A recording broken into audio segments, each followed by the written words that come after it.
भूतपूर्व पीएम इंदिरा गांधी और कांग्रेस शासनकाल के आपातकाल का जवाब गिरिडीह भाजपा ने संपूर्ण क्रांति के आंदोलनकारियों को सम्मानित कर देने का निर्णय लिया है, जिसे लेकर गुरुवार को जिला भाजपा कमेटी के नेताओं ने सांसद प्रतिनिधि दिनेश यादव के आवास पर प्रेस वार्ता की और 25 जून को आपातकाल के विरोध में सम्मान समारोह आयोजित करने का निर्णय लिया। इस बैठक में कमेटी के अध्यक्ष महादेव दुबे, जिला महामंत्री सुभाष सिन्हा सहित अन्य कार्यकर्ता व नेता भी शामिल हुए। वहीं प्रेस वार्ता के दौरान जिला अध्यक्ष महादेव दुबे ने कहा कि साल 1971 में रायबरेली सीट के चुनाव जीतने के बाद सत्ता बचाने के लिए कांग्रेस के नेतृत्व में केंद्र में सरकार बनाने वाली भूतपूर्व पीएम इंदिरा गांधी ने साल 1975 में देश को आपातकाल में झोंक दिया था।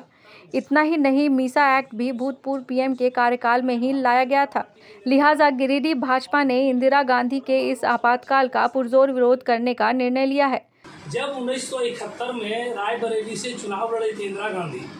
और जगमोहन जो थे उनके अगेंस्ट में, और उन्होंने सरकारी मशीनरी को दुरुपयोग करके,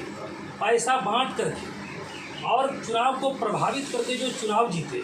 और जिस पर हाईकोर्ट ने आदेश किया कि आपका चुनाव अवैध है और 6 साल तक इंदिरा गांधी को किसी भी पद पर, वह चुनाव में खारिज करवे किया, किसी भी पद पर आप 6 साल तक नहीं रहेंगे। जबकि इंदिरा गांधी को कुर्सी छोड़ना इतनी आसान नहीं थी और कुर्सी नहीं छोड़े, इसके लिए उन्होंने हाईकोर्ट का निर्देश को पालन नहीं किया और आपातकाल का स्थिति लागू करके कई तरह के आत्माएं भी दिए। यहाँ तक कि उनके पुत्र जो संजय गांधी थे, बाय जबरन पुरुषों को उन्होंने नसबंदी कराने का भी काम किया और परिणाम स्वरूप जब उनको लगा, उन्होंने संघ पर भी प्रतिबंध लगाया, प्रेस मीडिया पर भी प्रतिबंध लगाया, और जब उन्होंने आपातकाल में है कि आप जनता का सारे अधिकार को छीन लिए, चुनाव कार्य को भी स्थगित हो गया, और जब उनको लगा कि अब माहौल हमारे पक्ष में हो गया तो उन्होंने आपातकाल को तोड़ा, और आपातकाल तोड़ने के बाद जब चुनाव हुआ तो कांग्रेस को गंभीर परिणाम भुगतना पड़ा। प्रेस वार्ता के दौरान भाजपा नेता संजीत सिंह पप्पू ने जानकारी देते हुए बताया कि शनिवार को जिला कार्यालय में संपूर्ण क्रांति के आंदोलन में शामिल आंदोलनकारी त्रिभुवन दयाल, गौरी शंकर भदानी समेत कई अन्य आंदोलनकारियों को सम्मानित करने का निर्णय भी लिया गया है। इस जिले से हमारे भारतीय जनता पार्टी के श्याम सुंदर राम जी, गौरी शंकर भदानी जी, साहेब महतो जी, ये लोग हजारीबाग जेल में मीसा के बंदी रहे, और छात्र आंदोलन से अपूर्व सिंह जी, कृष्णरंजन प्रसाद, चंद्रमोहन प्रसाद सिन्हा, ऐसे अमरेंद्र सिंह, संतोष सिन्हा, बहुत सारे नाम हैं। अभी हम लोग उस लिस्ट को आखिरी रूप दे रहे हैं, तो जो नहीं है प्रयास करेंगे कि उनके परिवार से किन्हीं को बुलाएं, और जो अभी हमारे बीच हैं, जो जीवित है,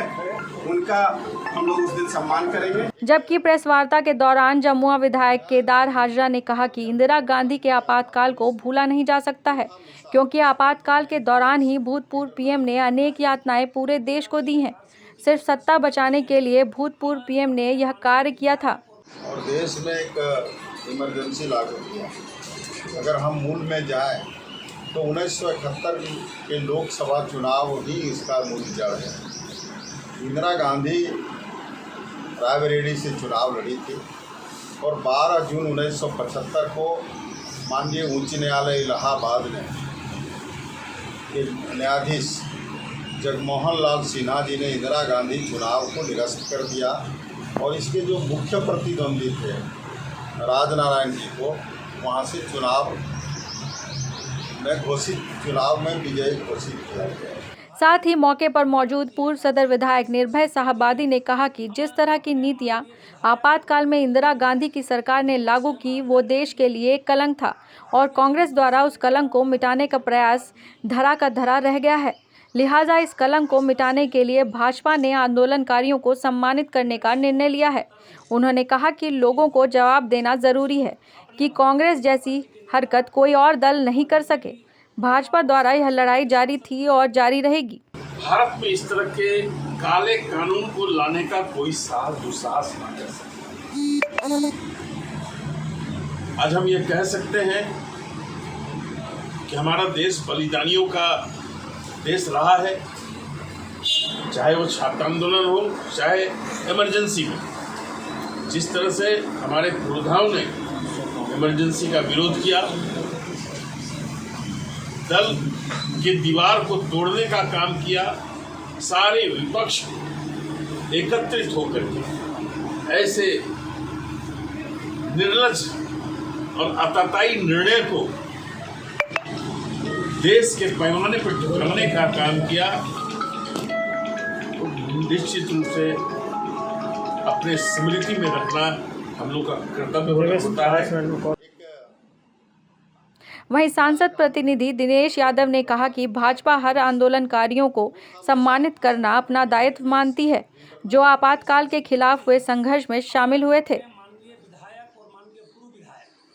न्यूज़ विंग के लिए गिरिडीह से मनोज कुमार पिंटू की रिपोर्ट।